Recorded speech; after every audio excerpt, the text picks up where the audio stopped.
বালিগঞ্জের প্রার্থী নিয়ে দোলাচল। ঘোষণার 24 ঘন্টার মধ্যে বালিগঞ্জের প্রার্থী বাতিল। নিশা চট্টোপাধ্যায়ের নাম বাতিল করেছেন হুমায়ুন কবির। আর এবার প্রার্থী হিসাবে নতুন একজনের নাম ঘোষণা করেছেন। প্রার্থী হিসাবে আবুল হাসানের নাম ঘোষণা করেছেন হুমায়ুন কবির। আমাদের সঙ্গে অনুপ রয়েছেন। অনুপ, প্রার্থী হিসাবে আবুল হাসানের নাম ঘোষণা করেছেন হুমায়ুন, কিন্তু যার নাম ঘোষণা করেছেন প্রার্থী হিসাবে, প্রার্থী হওয়া নিয়ে তার কি মতামত?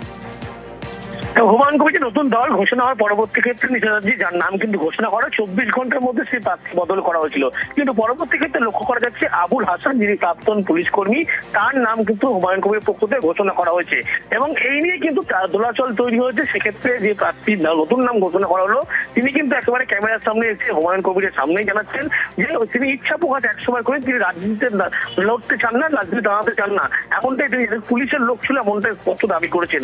এই যে গোটা ঘটনা, সেই ঘটনায় কিন্তু প্রার্থীকে ঠিক হবে এই নিয়ে কিন্তু দোলাচল তৈরি হয়েছে।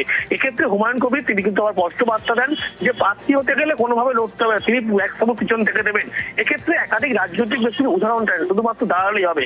এবং আবুল হাসান তিনি তার মামা হয় এবং তিনি ওখানে প্রার্থী হবেন এমনটা কিন্তু স্পষ্ট করছেন। কিন্তু পরের মুহূর্তে আবুল হাসান জানাচ্ছেন তিনি কিন্তু রাজনীতিতে নামতে চান না, রাজনীতির প্রার্থী হতে চান না। কিন্তু হুমায়ুন কবিরের পক্ষ থেকে বলা হচ্ছে সমস্ত রকম প্রার্থী তিনি হবেন, যা ব্যাক সাপোর্ট দেওয়ার বা লড়ার বিষয়, গোটা বিষয় কিন্তু তিনি দেখবেন। এই নিয়েই কিন্তু দোলাচল তৈরি হচ্ছে। 24 ঘন্টার মধ্যে প্রার্থী বদল।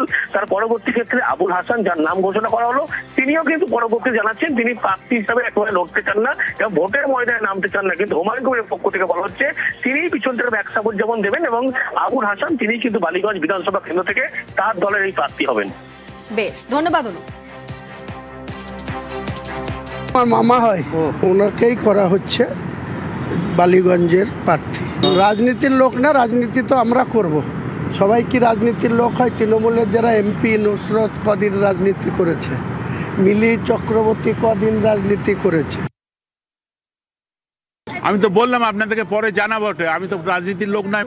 হুমায়ুন কবির তো বলে দিচ্ছেন আপনি আরে আমি ওখানে 40 বছর ধরে ছিলাম, সেই কলেজ লাইফ থেকে, সেই কলেজ লাইফ। এটা আমি এখন বলতে পারবো না। আমি যদি ক্যান্ডিডেট হই, যদি হিন্দু, মুসলিম, জৈন, খ্রিস্টান যত জাতি আছে সবাইকে সমান করে দেখতে পারি, তবে আমি ক্যান্ডিডেট হবো, আদারওয়াইজ হবো না।